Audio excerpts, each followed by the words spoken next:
ये जादू के बगैर दुनिया का तसव्वुर मुमकिन नहीं था। ये जादू ही था जिसके ज़रिए दुनिया तख्लीक हुई, जो रोज़ाना कायनात को कायम रखता। नजरीन अस्सलामु अलैकुम। आज की वीडियो बहुत अहम कमाल की वीडियो है, आखिर तक लाजमी देखें और दूसरे दोस्तों के साथ भी शेयर करें। वीडियो है ब्लैक मैजिक यानी कि काला जादू। तो आखिर तक देखते हैं कि काला जादू किस तरह होते हैं। तो चलो चलते हैं वीडियो की तरफ।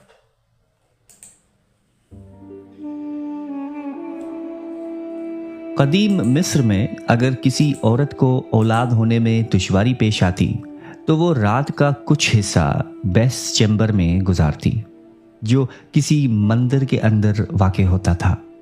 बेस को जिनसी रुग़बत और अफजाइश नस्ल का देवता तस्वुर किया जाता था और ये ख्याल किया जाता था कि उसकी कुर्बत में वक्त गुजारने से हमल ठहरने के इम्कानात बढ़ जाते हैं।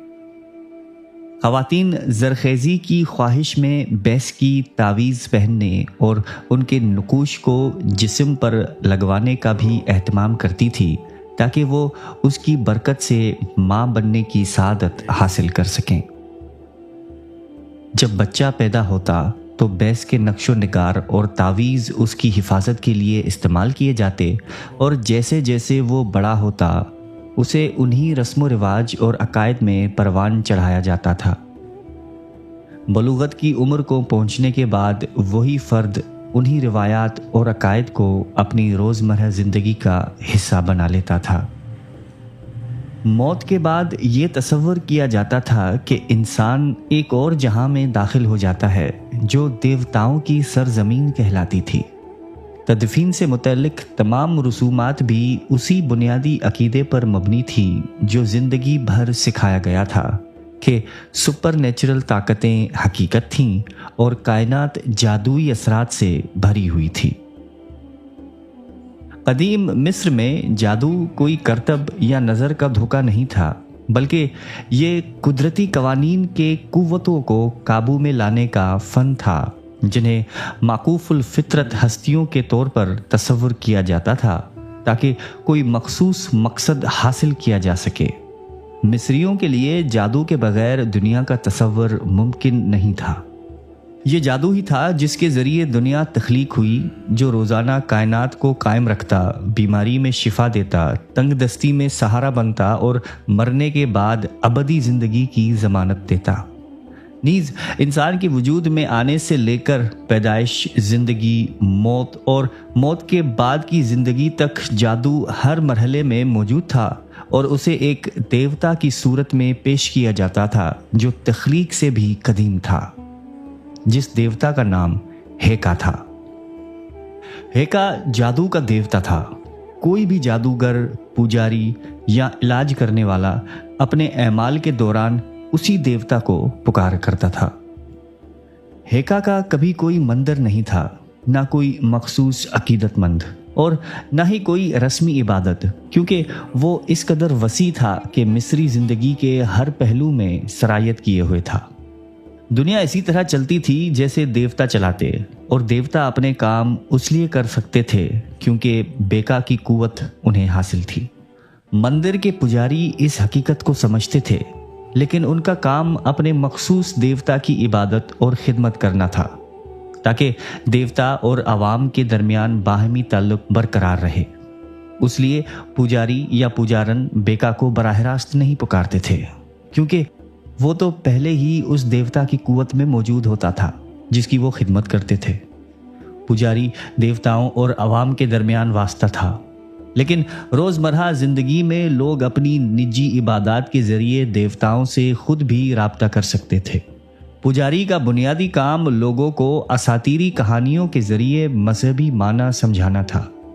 वो मशवरा, रहनुमाई या मादी अशिया फराम कर सकते थे, लेकिन बीमारी, चोट या जहनी मसाइल की सूरत में किसी और माहिर से रुजू करने का कहा जाता था। बेका जादू के साथ साथ तिब का भी देवता था, और उसकी एक अहम वजह यह थी कि तिब्बी माहिरीन जादू और तिब को यकसा अहम समझते थे। मिस्र में दो तरह के मुआलिज होते थे, एक आम मुआलिज और दूसरे जादुई मुआलिज। जो उनके मुतल्लिका शोबों की निशानदेही करते थे, लेकिन जादू दोनों के तरीका इलाज का हिस्सा था। ये मुआलिज जिंदगी का घर नामी इदारे में काम करते थे, जो एक मंदिर का हिस्सा था। यहाँ तिब्बी मतून लिखे, नकल किए, पढ़े और उन पर बहस यानी रिसर्च की जाती थी। मिस्रियों के नज़दीक बीमारी की असल माकूफुल फितरत थी और ये तसव्वुर उनकी पूरी तारीख में कायम रहा। पुजारी, मुआलिज, जादूगर मरीज का बगौर मुआयना करता और सवालात पूछकर मसले की नोयत समझने की कोशिश करता, फिर उस देवता को पुकारता जो उस मर्ज के इलाज के लिए सबसे मुनासिब लगता। बीमारी को कुदरती निज़ाम में खलल समझा जाता था, इसलिए तबीब का काम आम मंदिर के पुजारी से मुख्तलिफ था। जहाँ पुजारी मजहबी रसूमात के ज़रिए देवताओं पर आवाम के ईमान को बरकरार रखता था, वहीं मुआलिज ताकतवर और गैर मुतवक्का कुव्वतों से निमटता था, जिन्हें काबू में लाना और दुरुस्त तरीके से बुलाना ज़रूरी था। देहात में भी मुआलिज महंगे होते थे, इसलिए लोग अक्सर ऐसे अफराद से तिब्बी मदद लेते जो कभी किसी डॉक्टर के साथ काम कर चुके होते या किसी और ज़रिए से तिब्बी इल्म हासिल कर लेते। ये लोग आमतौर पर हड्डियां जोड़ने या जड़ी बूटियों से इलाज करने में महारत रखते थे, लेकिन उन्हें बीमारी के इलाज के लिए जादुई मंत्र पढ़ने वाला नहीं समझा जाता था। मगर बहुत से ऐसे अफराद जो बाकायदा तबीब न होने के बावजूद जादुई तरीकों से इलाज करते थे। कदीम मिस्र में नजूमियों और दानिशमंद खवातीन का एक ख़ास मकाम था, जो मुस्तकबिल की पेशनगोई करने के साथ साथ इलाज मुआलजे में भी महारत रखती थी। ये नजूमी खवातीन को हमल ठहरने में मदद देती, ख्वाबों की ताबीर बयान करती और कुदरती जड़ी बूटियों से इलाज तजवीज़ करती। अगरचा ज़्यादातर मिस्री अवाम लिखने पढ़ने से नावाकिफ़ थी, लेकिन कुछ ख़ास अफराद जैसे कि ये नजूमी जादुई मंत्र सुनकर ज़बानी याद कर लेते और ज़रूरत पड़ने पर उसका इस्तेमाल करते थे। मिस्र के हर तबके के लोग, बादशाह से लेकर किसान तक, अपनी रोज़मर्रा ज़िंदगी में जादू पर यकीन रखते और उस पर इन्हिसार करते थे। उसका सबूत खुदाइयों में मिलने वाले तावीज़ और नक्शो निगार, महलात और मंदिरों पर कंदा तहरीरों, मकबरों की नक्काशी, ज़ाती और सरकारी खतूत और कब्रों में रखी गई अशिया से मिलता है। आप आए दिन सुनते होंगे कि फ़ला जगह से इतने साल पुराना बुत मिला है, माला मिली है। वो इन्हीं रसूमात का नतीजा है। तावीज़ और मंत्र औलाद बढ़ाने, कारोबार में कामयाबी, सेहत में बेहतरी और दुश्मन को नुकसान पहुंचाने के लिए इस्तेमाल किए जाते थे। मिस्रियों के नज़दीक नाम इंसान की शनाख्त था, लेकिन उनका यकीन था कि हर फर्द का एक खुफिया नाम भी होता है जिसे सिर्फ वो खुद और देवता जानते थे। अगर किसी का खुफिया नाम मालूम हो जाता तो उस पर काबू पाया जा सकता था, लेकिन अगर ये मुमकिन न होता तो किसी के नाम को बदनाम करना या उसे तारीख से मिटा देना भी ताकत का इजहार समझा जाता था। जिस तरह जादू पैदाइश और जिंदगी में शामिल था, उसी तरह अगली दुनिया के सफर में भी उसका अहम किरदार था।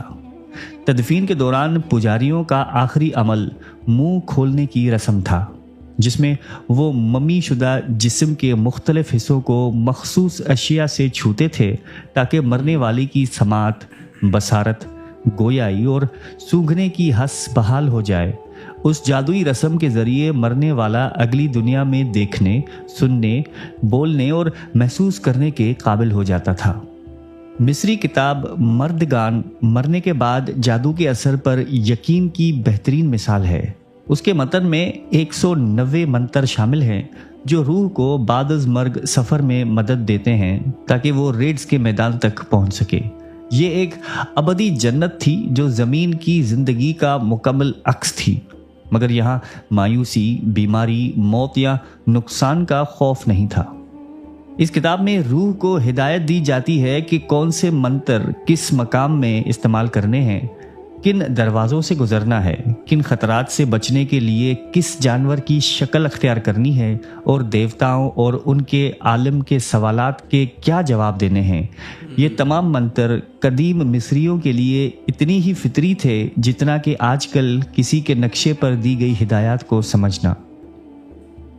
आज के दौर में जादुई मामलात को ज़िंदगी का बुनियादी हिस्सा बनाना अजीब सा लगता है, लेकिन उसकी वजह सिर्फ ये है कि जदीद इंसान एक ऐसे नज़रिए का आदी हो चुका है जो कदीम मिस्रियों के तसव्वुर हकीकत से बिल्कुल मुख्तलिफ है।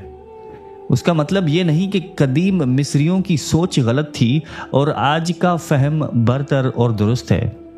आज के दौर में जो दुनिया और कायनात का मॉडल हकीकत समझा जाता है वही बेहतरीन समझा जाता है क्योंकि उसे सच माना गया है। इस नुक्ता नज़र के तहत वो अकायद जो इस सच के मुखालिफ हों गलत तस्वर किए जाते हैं।